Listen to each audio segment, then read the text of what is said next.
کتونکو دا وزیر اعلی د جیل دوره یو ورور را سره موجود دی، د ده سره هم خبرې کوو چې دې د دغه جیل دورې ته په کوم نظر ګوري. څه به وایې ورور مې؟ بسم الله الرحمن الرحیم. مننه الف خانه. د ټول لومړنۍ خبره دا چې د جیل د دورې ضرورت سو او د جیل دپاره چې کوم دی په دې کې لکه څه شوي دي که څه خبره اتره خو دغه دې نه وړاندې الیمین ګنډاپور د دغې خبرو اترو دپاره چې کوم دی جیل دوره کړې وه د دې وزیر اعلی دغه ځای ته د تګ مقصد سو. یوه دویمه خبره ده چې کوم څه دې قوم ته ووایم چې یاره موږ یو پوډري وزیر اعلی کړی نو دا به بېجانې وي او نه به دا غلطه وي. دغه دا دی چې په دغه دوره کې دی د جیل لپاره څه سفارشات وکړل یا مثال خبره څه امپروومنټ د جیل په دغه کې راغی سیوا له دې نه چې دغه ځای کې یو ډېر غټ د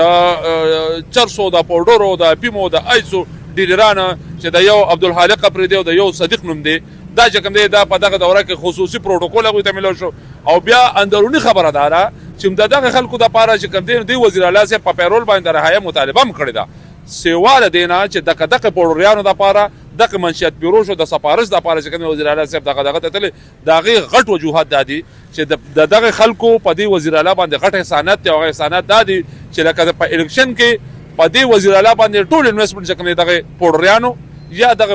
منشیات فروشو دغه ایس ډیلرانو دغه خلکو کړی دي صرف د دغه دپاره چې لکه مثال هغه وزیر اعلی هغه خپله دغه وکړه ایمانداري د خلکو سره خوله چې یاره تاسو په ما باندې د پوډرو د چرسو د ایسو پیسې لګولې دي نو زه چې کوم دی تاسو له چې کوم دی ته کې راغلم سفارش دپاره سیوا له دې نه دې پوډري وزیر اعلی سره د دې قام دپاره نه څه ویژن شته نه څه خبره اتره شته نه څه کار شته او نه څه کارکردګي شته. د 9 مۍ ملزمانو سره هم پکې میلاو شو که نه نو لکه خو د ملک غداران نه دي دغه خبره ده چې کنه د 9 مۍ ملزمانو سره دا خو لکه مطلب دا چې زه دې وخت دا یو خبره کوم چې وزیر اعلی یو ډېر لوی منصب وي ټیک شو نو دې وخت د وزیر اعلی په منصب باندې ناست د 9 مۍ ملزمانو سره کو د پاکستان تحریک انصاف د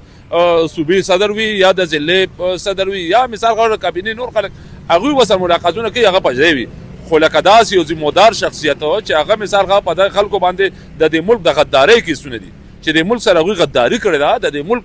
بنیادونه چې کوم دی مثال د نړولو کوشش کړی دی هغه خلکو دپاره چې کوم دی دیزي او هغه خلکو دپاره سفارش کوي هغه خلکو سره میلاویږي زما په خیال باندې دا د دې قام غدار دی دا چې کوم دی د دې صوبې او د دې عوامو غدار دی. موږ دا ویلي شو چې چېرته هم دورې کوي نو خپل مقصد له به ځي ځکه چې دغه ځای کې نه د جیل حکام خبر دي نه شیډول کې شته نه هغوی سفارشات کړي دي چېرته راشه دا په خپله باندې چې کوم دی یو غټ ډیلر یو غټ سمګلر او یو غټ پوډر دی او دغه شان دی چې کوم دی لکه دا چا چې دی مرسته کوي هغه په خپله مندروني تاسو وګورئ هغه به غټ پوډریان وي لکه دې نه غټ ثبوت بل نشته دی چې دا دوه غټ ډیلران دي چې دا انټرنیشنل سمګلران دي او دغه انټرنیشنل سمګلرانو د سفارشاتو دپاره چې کوم دی وزیر اعلی صاحب ځي او وزیر اعلی صاحب سره بیا دا خلک په کوم بنیاد باندې په پروټوکول کې ګرځي.